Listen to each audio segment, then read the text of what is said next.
Hello भियर मु safe daughter आपणको स्वागत करुछि। आज मु आपणक सहित कम समय रे आउ कम जिनिसर अति स्वादिया अंडा तरकारी शेयर करी। देखि पारुथिबे तरकारी केते बढ़िया डेलीशियस देखा जाउची। तो आपण निश्चय मो प्रोसेस रे अंडा तरकारी को बनांतु, देखिबे खाइबा को एते भलो लागिबो जे सब बेले एमिति ही बनेबे। तो वीडियोटी को फुल वॉच करंतु। जदि चैनल रे नुआ अछंती तेबे चैनल को सब्सक्राइब करंतु। ताहेले चलंतु आउ डेरी न करी आरंभ करिबा अंडा तरकारी रो प्रस्तुति। एठी मु 5टा सिजा अंडा नेछि। तो अंडा को एई भली चम्मच सहाय्य रे होल्ड करि देबे।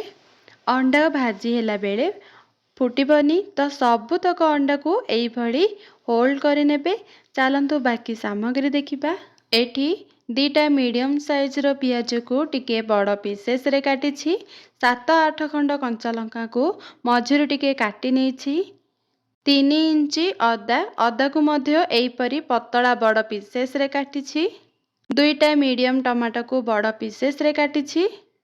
काश्मीरी लंका गुंड 1 चम्मच, धनिया गुंड 1 चम्मच, सोरिष तेल आउ किछि धनिया पत्र।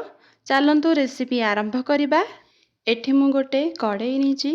कढ़ई गरम होला परे सेठिरे 2 चम्मच सोरिष तेल दबा। तेल हल्का गरम हेई आसिले सिजा अंडा को देबा आउ हल्का फ्राए करिबा। एबे एथिरे स्वाद अनुसार लूण दबा आउ हल्का टिके काश्मीरी लंका को दबा। काश्मीरी लंका को देले अंडार कलर भल आसीबो। एबे हल्का टिके फ्राए करि दबा। अंडा भाजी होइलानी, बस एई परी भाजी बाहर कर दबा आउ अधिका भाजीबेनी। एई कढ़ई रे ही आउ 2 चम्मच सोरिष तेल देबा। तेल गरम होला परे सेथिरे कटा होइथिबा अदा पियाज को दबा आउ टिके भाजी नबा। एबे 7-8 खंड लंका को देई पोड़ी टिके भाजी देबा। पियाज अल्प टिके भाजी हे गलानी।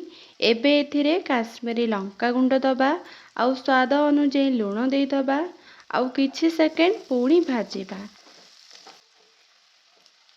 तो टिके भाजी हे गला परे काटी रखिथिबा टमाटो को दबा। पियाज सहित टमाटो को मिक्स करि दबा आउ 1 चम्मच धनिया गुंड देई पुणी मिक्स करि दबा।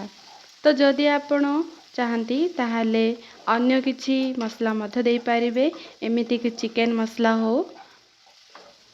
तो जदि आपण को लागुछि मसला पोड़ी जिवो ताहले अल्प टिके पानी दे देबे।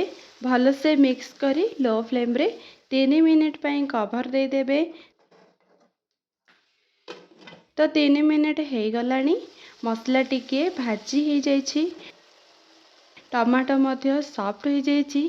एबे याको कड़ेरु बाहर करी देई पेस्ट करी दबा। तरकारी पई सेई कड़ई रे 2 चम्मच सोरिष तेल दबा। तेल गरम होला परे आधा चम्मच जीरा दबा। जीरा फुटी गला परे प्रस्तुत करी रखिथिबा मसला पेस्ट को दबा आउ सेई जार को धोई किछि पानी दे दबा। एबे मसला को मिसेई किछि सेकेंड फुटेई दबा। तापरे झोल पाई 1.5 कप गरम पानी दबा। पुणी भल से मिसेई दबा। तापरे भाजी रखिथिबा अंडा को देई मिक्स कर दबा। 2 मिनिट मीडियम फ्लेम रे कवर देई मसला को फुटेई दबा। तो 2 मिनिट हे गलानी, अंडा मसला सहित कुक हे जाइछि।